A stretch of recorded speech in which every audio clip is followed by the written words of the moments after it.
Assalamu alaikum wa rahmatullahi wa barakatuh. My name is Adam Mohammed Osman and I'd like to welcome you to the English news program on Somaliland National Television, broadcasting from the capital of Somaliland, Hargeisa. Here are the latest stories taking place across Somaliland. May 18 celebrations at the Presidential Palace. Director General of Foreign Affairs provides his view on May 18. Mayor of Southwark discusses trip to Somaliland. The President of Somaliland, Ahmed Mohamed Mohamud, hosted members of his administration, parliamentarians and other members of the general public of Somaliland in a huge celebration to mark the 18th of May. The event itself was held in the Presidential Palace in the capital of Somaliland, Hargeisa, and had many people in attendance.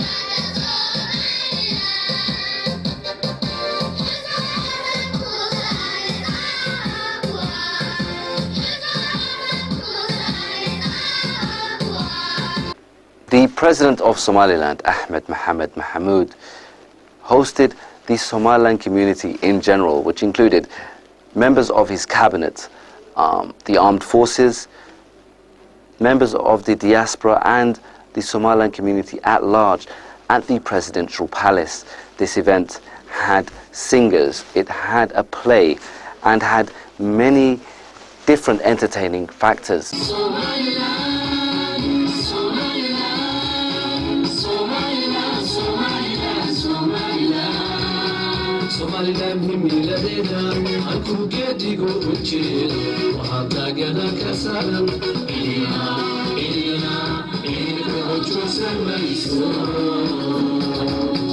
However, the main aspect of this celebration was to mark the 18th of May.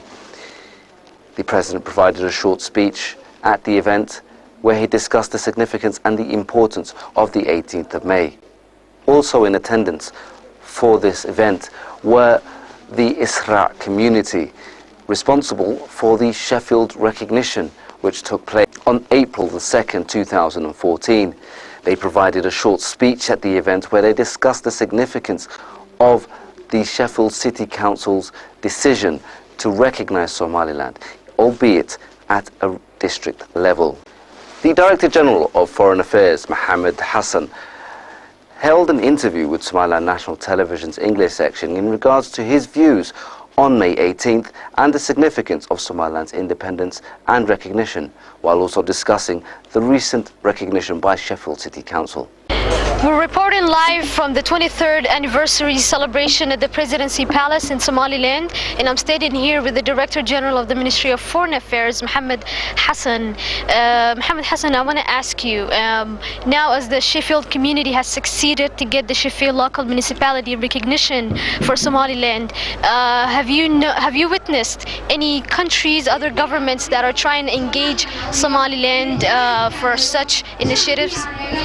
Actually, the initiatives of which Somaliland was recognized in Sheffield was initiative made by the Somaliland diaspora in Sheffield, and they show how they are committed to contribute Somaliland efforts in recognition seeking, and I'm very glad. With regards to the other countries, Somaliland diaspora in all over the world are now trying to see Sheffield community as a role model, and recently some other initiatives going on in Bristol. You have seen in the TV that the Bristol community have been pushing their local municipality to do the same way Sheffield has done. But we are expecting also other countries, not only UK, Somaliland diaspora, to do the same efforts. And as Ministry of Foreign Affairs, we are committed to closely work with Somaliland diaspora. Every Somaliland diaspora in the world, wherever he is, whichever country he is a Somaliland representative. The Mayor of Southwark, Abdullahi Mohammed, held an interview with Somaliland National Television in regards to his views on Somaliland and his views in general on the May 18 celebrations. The Mayor was present for the morning celebrations for the parade and the later celebrations which took place at the Presidential Palace. Hello again, I'm standing with Councillor Abdul Mohammed, Mayor of Southwark. I want to ask you about your time in Somaliland. How did you enjoy it and what do you think of the 18 May celebrations? It's great. It's wonderful. There's a lot of wonderful things happening here. And it's all come to fruition tonight. It's all exploding out there. I think it's fantastic. A lot of singing, a lot of speech making, all in aid of showing off the country. Yeah, it's extraordinary. I mean, I've only been, the last time I was here was 6 years ago, and there's a marked difference to the time last time I was here. You know, but tonight is wonderful. What do you think of Somaliland's progress and development? It's wonderful. I mean, there was somebody on the stage saying it's not only walking, it's not a crawling, it's not walking, but it's just, you know, sprinting. And somebody said it's going to fly, you know. So it's probably flying along, but it could be helped though. I mean, there's a lot of things that need to be done. I mean, the amount of work that's still got to be done is enormous. What are your hopes for Somaliland in the future and how do you intend on strengthening relations with Somaliland? What's my hopes? A very rich country that's got fantastic transport system, cycling Somalis who will cycle. Somalis will take holidays in their coastline, have got enough to eat, or sending food abroad. The Somaliland ambassador to Australia held an interview with SLN-TV English to discuss what the Australian diaspora community is doing to assist Somaliland's quest for recognition on an international scale. I'm here with Mohammed Hussein, the Somaliland ambassador in Australia. And Mohammed, let me ask you, as you can see, the Sheffield community have succeeded to get the recognition of that, the Sheffield's local municipality, and Bristol is now trying to take their footsteps into making the same achievement. Tell me about the initiatives that Somaliland diaspora in Australia are taking for such achievement. Well, first of all, thank you very much for giving me the opportunity to be here tonight to ask me those questions. In fact, I had the opportunity to be here for the first time in 20 years, and we as the Australian diaspora Somaliland community, we've been trying so hard for a long time actually to get our message through, and it's been a wonderful experience for us indeed to be here in Somaliland for the first time. And what the Sheffield community out there has done is absolutely beyond our imaginations, and it's something so great, and it's a kind of encouragement that anybody else has to do it. But as Somaliland community in Australia, we will actually intend to do the best that we could, and we are trying to follow that lead which Sheffield has started. We have done our part, but we are still in the process of actually getting there and also creating a connection, perhaps building a bridge between Somaliland and Australia. A ceremonial lunch was held for the Mayor of Southwark by the Mayor of Hargeisa, and an event which took place in the capital of Somaliland, Hargeisa, and had many people in attendance.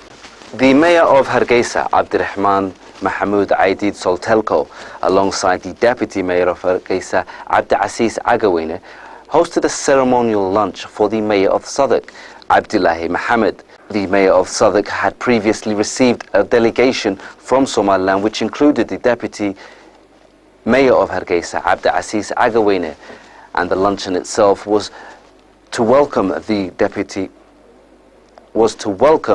Mayor of Southwark to Somaliland at a district level. Both mayors discussed mutual working relationships and expanded on possible projects which could be implemented through both municipalities. And that's all the news we have for you today. Thanks very much for watching. Until next time, Assalamu alaikum wa rahmatullahi wa barakatuh.